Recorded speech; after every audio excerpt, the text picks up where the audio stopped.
Хәерле көн, Татарстан. Хәерле көн, хөрмәтле телевизор караучылар. Мин Айзилә Батырханова һәм тапшыруыбызның иҗат төркеме. Һәр барчагызга күтәренке кәеф, уңышлы эш көне теләп калабыз. Бүген 21 гыйнварга максат итеп куйган һәрбер эшегез уңсын. Гадәттәгечә тапшыруыбыз башында без бу көнне тарихка кереп калган истәлекле вакыйгаларны барлыйбыз. 21 гыйнвар көнне халыкара кочаклашу көне билгеләп үтелә. Беренче тапкыр бу бәйрәмне 1986 елда Америка Кушма Штатларында яшәүче студентлар бәйрәм итә. Традиция буенча бу көнне хәтта таныш булмаган кешене кочакларга кирәк. Шулай ук 21 гыйнвар көнне Россиядә аспирантлар көнен билгеләп үтәләр. 1925 елның 21 гыйнварында РСФСРның Халык комиссарлары советы фәнни хезмәтләрне регламентлаучы 2 рәсми документны имзалый.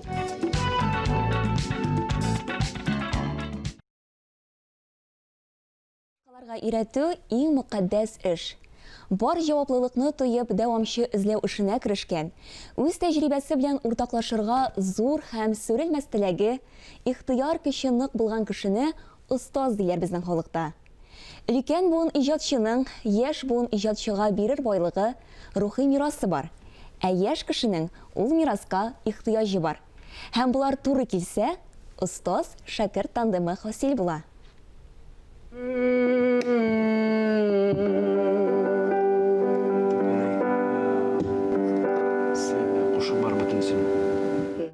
Кызыксынучан шәкерт йотлыгып, остазының һәр әйткән сүзен, киңәшен күңеленә сеңдереп бара. Ул аңлатканны дөрес итеп башкарырга тырыша. Бу бүлмәдә дәресләр гадәттәгечә 45 минут кына бармый. Камал Ришат абыйсы белән очрашса, сөйләшер сүзләре 3-4 сәгатькә сузыла. Бүген алар бар тырышлыкларын куеп, Татарстанның һәм Башкортстанның ат казанган артисты Ришат Төхвәтуллинның «Яратканым бер генә» дип исемләнгән концерт турына әзерләнәләр.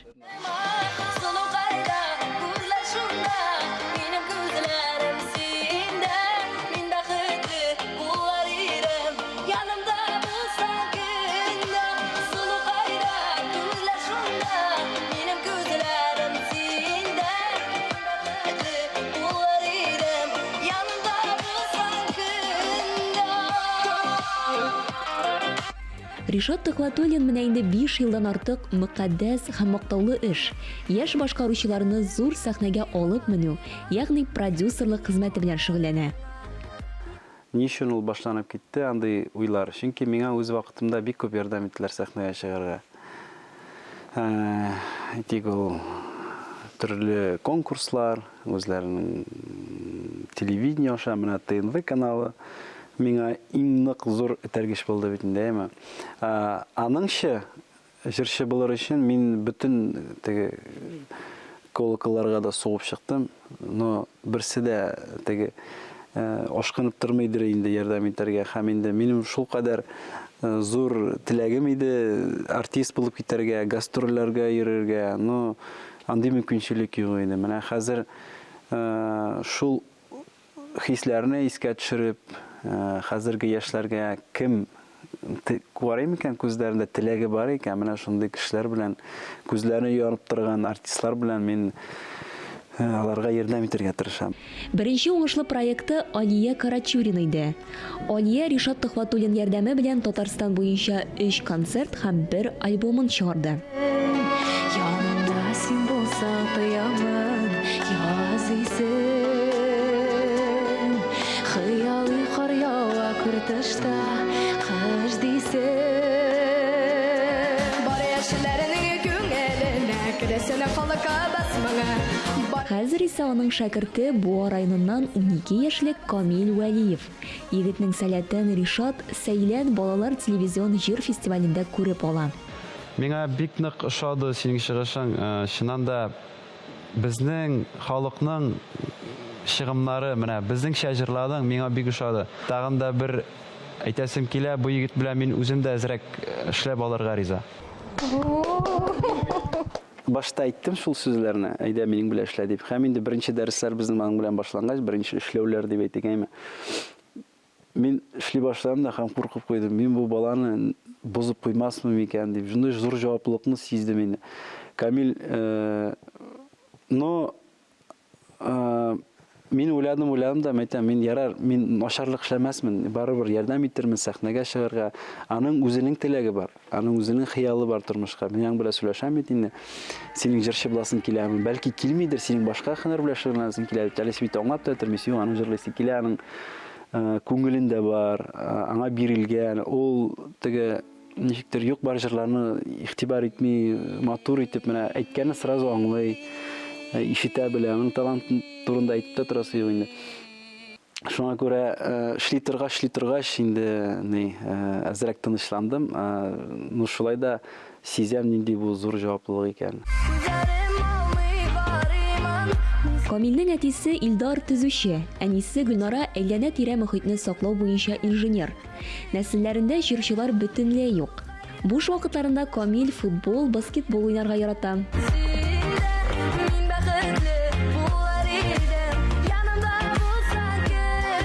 Мәктәп белән проблемалары юк.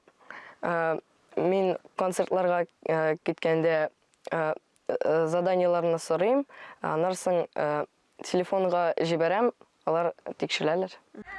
Камал Камилнең сәхнә тәхәллүсе. Бу очраклы гына сайлап алынган исем түгел. Камилнең бабасы Камал булган. Бу ышыну түгел. Ниндидер шитилләрдән карап, теге аларда псевдоним дигән әйбер бар бит. Бу алардан күчкән күренеш түгел. Ни өчен мин мондай псевдоним исем бергә булдым? Чөнки артист кешегә күз тию дигән әйбер бар. Һәм инде менә мин Олегә дә ул җырчы булганчы тәкъдим иткәнем, әйдә сиңа бер исем бирик. Чөнки мин үземне Ришат Тухватуллин үзенең исемем белән ничек башлай чыгардым. Һәм инде әлбәттә күз тию ягыннан бу бик әйбәт түгел.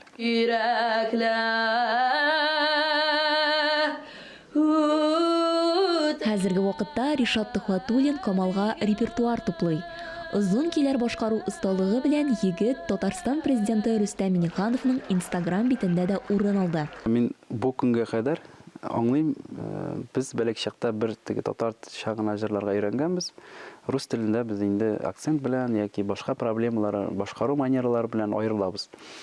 Бу моны яшь чактан, бала чактан өйрәнергә мөмкин. Менә Камилнең яшеннән әле ул соң түгел. Аңа өйрәнергә кирәк. Бу яклап та рус телендә дә, татар телендә дә матур итеп җырларга. Шуңа күрә мин инде аңа тәкъдим итәм рус телендә җырлар. Әле без аңа менә яздырабыз бер җыр. Ул гомумән аның авторский җыры булачак рус телендә.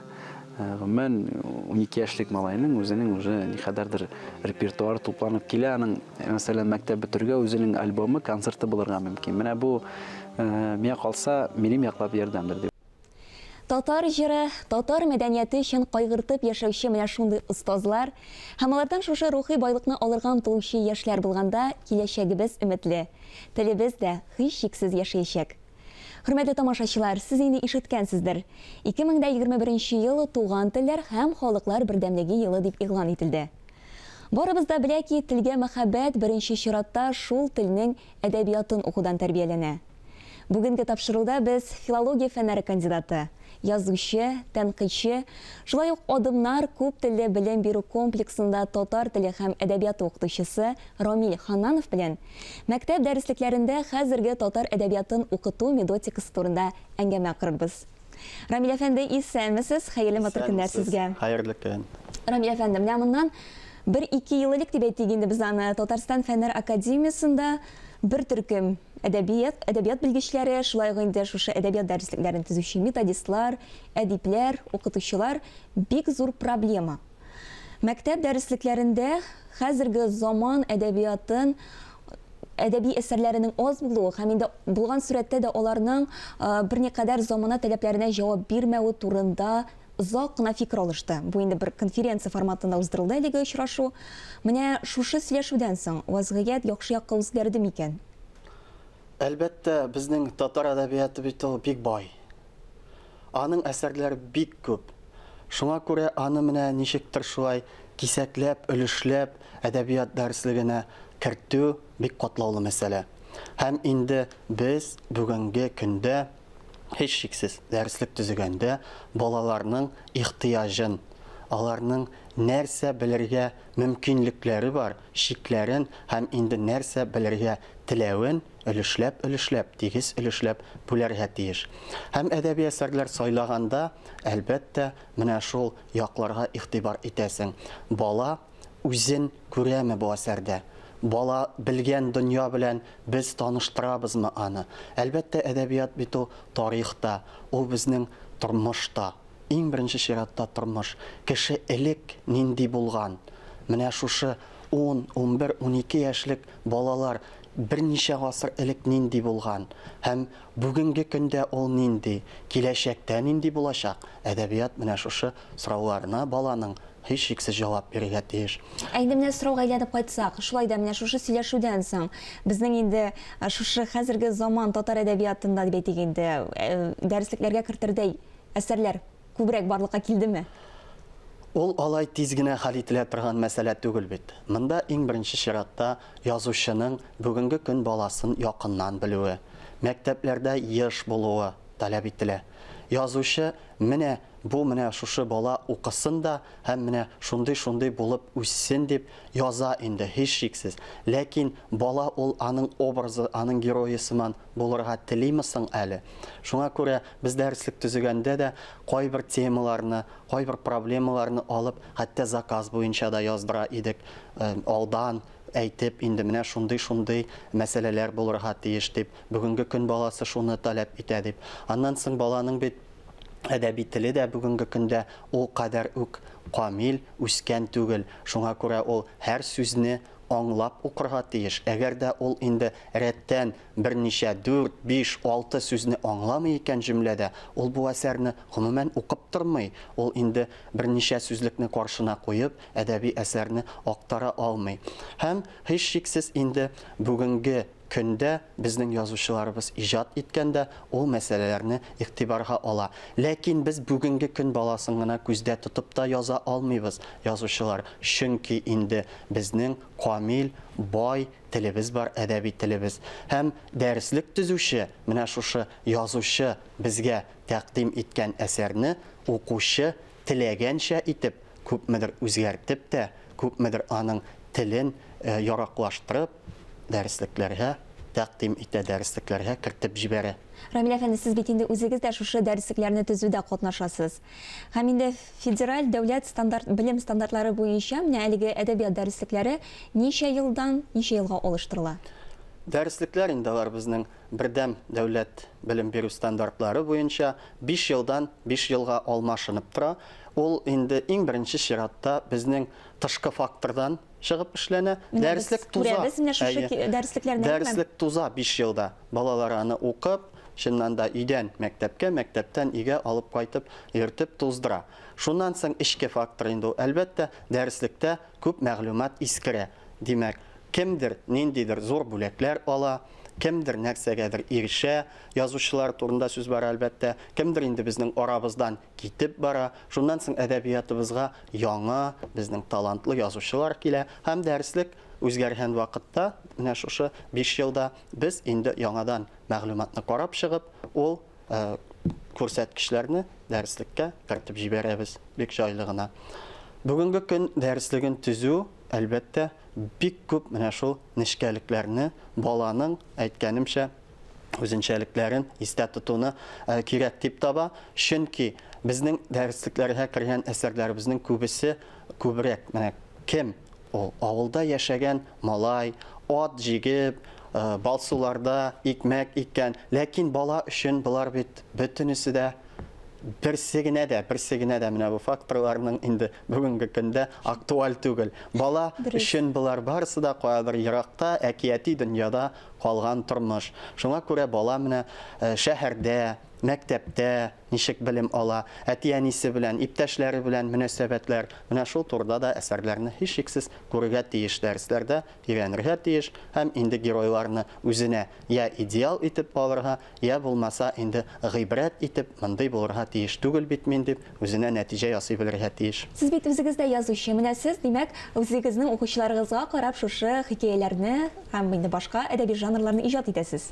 Әлбәттә, укучыны күрү укучылар белән һәрвакыт элемтәдә булу һәм инде укучыга белем биргән мөгаллимнәр белән аралашу, әдәбиятка нинди темалар кирәк, кайсы мәсьәләләрне күтәрергә һәм инде кайсы мәсьәләләр проблема дәрәҗәсенә җиткән һәм аларны шишу юлларын күрсәтү бүгенге көн язучысының тоткан мәсләге. Һәм инде язучыларның укучылар арасында һәрвакыт актив булуы әдәбиятыбыздагы шушы бушлыкны тутырада. Язучылар бит менә карасак тарихка күбесе мәдрәсәләр бетергәннәр, мәктәпләр бетергәннәр һәм үзләре дә балаларга белем бирә башлаганнар. Безнең борынгырак чорда, классик чорда дип әйтсәк, язучыларыбыз мөгаллимдә. Аларның биографиясын укысак, алар укыткан.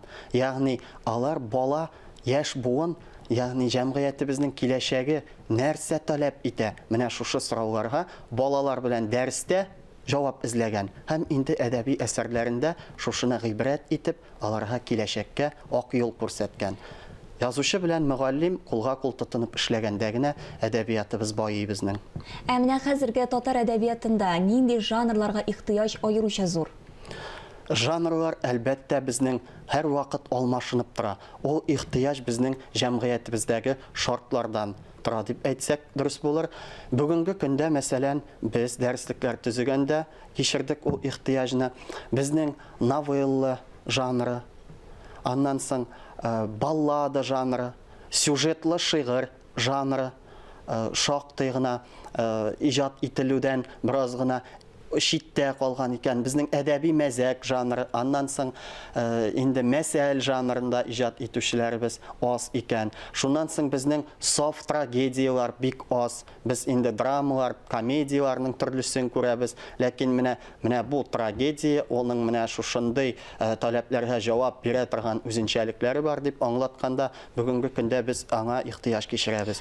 Менә совет чорын алып карасак, бит инде ничектер план буенча заказ биреп яздыруда булган әйме. Менә хәзерге заманда аны кире кайтарсак, бу безнең хәлебезне яхшыртмас микән соң? Ничек уйлыйсыз? Заказ буенча план биреп яздыру дигәндә, мин әйтер идем, бүгенге көндә безнең вазгыятьтә, әдәбиятта төрле конкурслар бар бит. Безнең язучылар көч сынаша. Яшьләр дә, өлкәннәр дә барысы да көч сынаша. Ләкин өстән кушып яздырып булмый. Ни өчен дигәндә, язучы ул һөнәр, профессия булырга тиеш. Син инде 8, 9, 10 сәгать эшләп кайтканнан соң, ягъни ипи ашау өчен хезмәт хакы эшләгәннән соң, кайтып, арып, әдәбиятка тотынып, шедеврлар тудыра алмыйсың. Бик сирәк була мондый хәлләр. Шуңа күрә язучы өчен һөнәр, профессия ул акча түләнә торган эш булырга тиеш. Менә шунда әдәбият безнең дә тагында байып, камилләшеп китәр. Ул менә совет чорында игътибар итсәк, шулай булган да бит. Безнең язучылар ирекле булган. Әйе, шулай шул, Рамил әфәнде, бик зур рәхмәт сезгә. Менә шулай бик кызып кына сөйләшә башлаган идек, ләкин кызганычка каршы вакытыбыз чикле шул. Әлбәттә, инде сезгә шушы эшегездә зур уңышлар теләп калабыз. Хөрмәтле тамашачыларыбыз, эш гамәлләребез һәр вакыт ихлас булсын. Уңыш ачкычы һәрберебезнең бит үз кулында. Ә бүгенгә мин Айзилә Батырханова һәм тапшырубызның иҗат төркеме сезнең белән саубуллашабыз.